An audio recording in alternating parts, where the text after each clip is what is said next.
ఇప్పుడు హిందువుల్లో ఉన్న ప్రధాన సమస్య ఏంటంటే పిల్లల్ని పట్టించుకోకపోవడం ఎలా పట్టించుకుంటున్నారంటే వీడిని ఇంజనీర్గా చేస్తే ఎంత వస్తాయి, డాక్టర్గా చేస్తే ఎంత వస్తాయి, వీడిని ఏటీఎంగా ఎలా మార్చాలి, అది ఈ విధంగా తయారు చేస్తున్నారు తప్ప ధార్మికంగా వీడిలో గనక ఫౌండేషన్ లేకపోతే మన ధర్మం గురించి, మన సంస్కృతి గురించి, మన చరిత్ర గురించి ఎందుకు అది లేకపోతే వీళ్ళు వృద్ధాశ్రమాలే వీళ్ళని ఏటీఎంగా మారుస్తారు.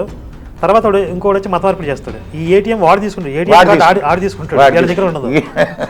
లేదా ఆడపిల్ల అయితే ఎవడో వచ్చి లవ్ జిహాద్ చేస్తాడు, సూట్ కేసులో ఫ్రిడ్జ్లో పెట్టేస్తాడు. పిల్లల్ని పట్టించుకోకపోవటం అనేది ఇప్పుడు చాలామంది మాకు కాల్స్ చేసి బాధపడుతూ ఉన్న విషయం ఏంటంటే చిన్న చిన్న పిల్లల దగ్గర నుంచి కాలేజీలో ఉన్న వాళ్ళని కూడా మత మార్పిడి, పక్కన ఉన్న పిల్లలు ఎవరో పాస్టర్లు కాదు, పక్కన ఉన్న పిల్లలు మత మార్పిడి చేస్తున్నారు. సినిమా వచ్చింది కదా దాంట్లో, ఇది లవ్ జిహాద్ కేరళ ఫైల్స్ ప్రతి చోట జరుగుతుంది ఇది. నేను అందుకే చాలా వీడియోలో చెప్తున్నా, మీ పిల్లలు చదువుతున్నారు, ఎక్కడ చదువుతున్నారు, వాళ్ళ పక్కనుండే పిల్లలు వాళ్ళకేమైనా వైరస్ ఉందేమో ఎంక్వైరీ చేసుకోండి. ఇప్పుడు కరోనా వైరస్ ఉంటే జాగ్రత్త మనం పోద్ది.